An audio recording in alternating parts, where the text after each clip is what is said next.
Hey, so in this video I wanted to share with you a nut roast recipe I made. I was going to share this just before Christmas, but I ended up getting bogged down with a lot of other things. So I'm sharing it now because I thought it's a nice alternative to the meat in your Sunday roast, to make the Sunday roast vegan. And this is a vegan nut roast, so there's no eggs or anything in the recipe. It's a nice recipe to make as well, with a group of people, because my mum was the one who showed me how to make this. So I feel like this recipe is really nice for you to sit around as a group. There's a lot of chopping involved, and I don't know, it's just nice. I made it with my mum, and I really enjoyed the chopping and the talking, and you can make it and freeze it in bulk as well, so you can have for a few weeks in advance. So I hope you like the recipe, and let me know what you think in the comments. Okay, enjoy! So to a big bowl, I'm adding 1 red onion and 1 white onion. Next I'm adding 1 bell pepper, followed by half a box of mushrooms, then 1 bunch of parsley and a stick of celery. Then I'm adding a cup of mixed nuts, followed by 200 grams of dried apricots and a peeled and grated cooking apple. So I'm adding a bag of fresh chestnuts, but you could always just replace this with any nuts of your choice. And I'm also adding half a tin of pureed chestnuts.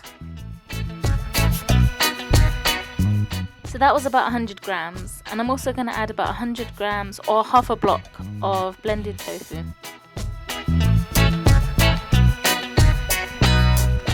This recipe should also have garlic in it, but I didn't have any, so I'm adding sea salt with garlic flakes in it. And then I'm also going to add some black pepper. You can add as much as you want of the black pepper, it's up to you.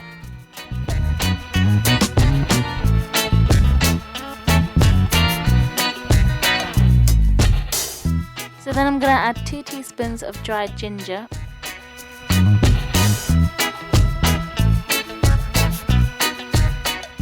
followed by roughly 1 teaspoon of paprika, and as much thyme as you like, because thyme is amazing. Next, ideally you should add a whole bunch of sage, but I didn't have that, so I used half a box of dried sage, and half a box is one of these bags. When it came to mixing, I separated it into 2 bowls just because the first bowl was really full and I had trouble mixing it all together.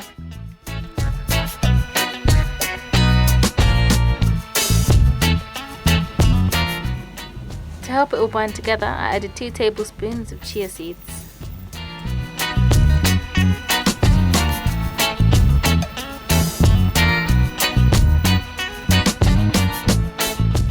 So this is a stuffing mix. Alternatively, you could use breadcrumbs, but this has flavours in it, so it's quite nice. And this will help to absorb the water in the vegetables and add flavour as well.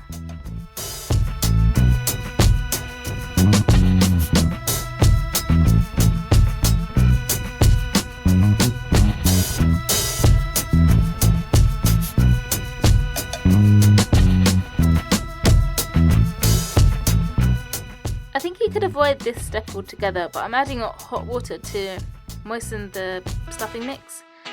But alternatively, I think I would have just added the soya milk and left out the water. Maybe half a cup of soya milk would be enough for this. Maybe even less, but soya milk will help to bind everything together as well.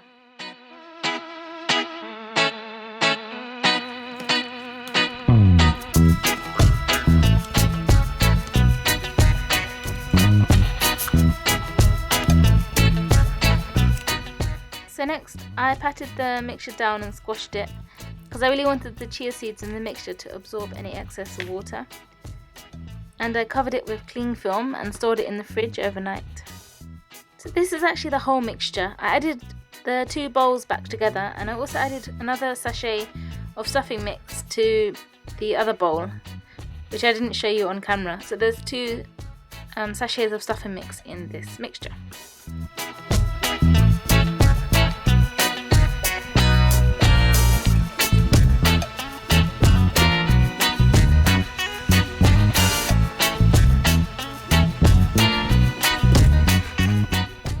first time I cooked this, I cooked it in this glass dish. I also feel like I cooked it on a too high a heat, but this isn't the perfect way to cook it, and I'll show you why later.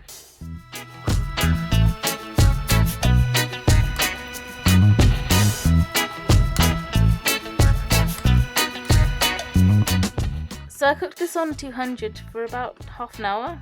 I think 25 minutes to half an hour. But 200 is not the best heat because it doesn't take out enough moisture. So you end up cooking the outside more than you do the inside and not taking out the moisture and letting it all sort of set together.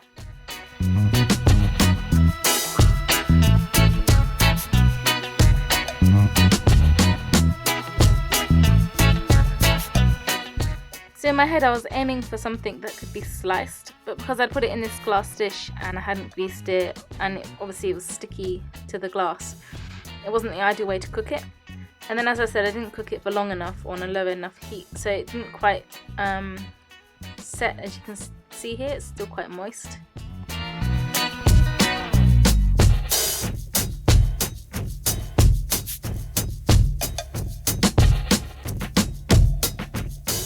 So I think the best thing to do is to get yourself a bread tin, and when you're putting it in the tin, make sure you squash it down and cook it on 180 until the top starts to brown, which normally takes about half an hour. And then it firms up and you can slice it into pieces, as I'm doing here. And it's much nicer, more decorative on the plate.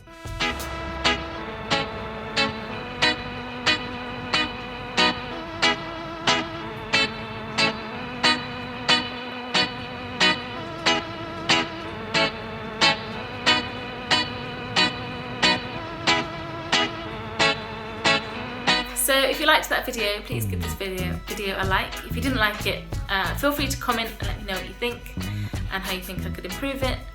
And if you like these videos and you want to see more of them, subscribe, and I'll see you in the next one. Okay, thank you for watching. See you, bye!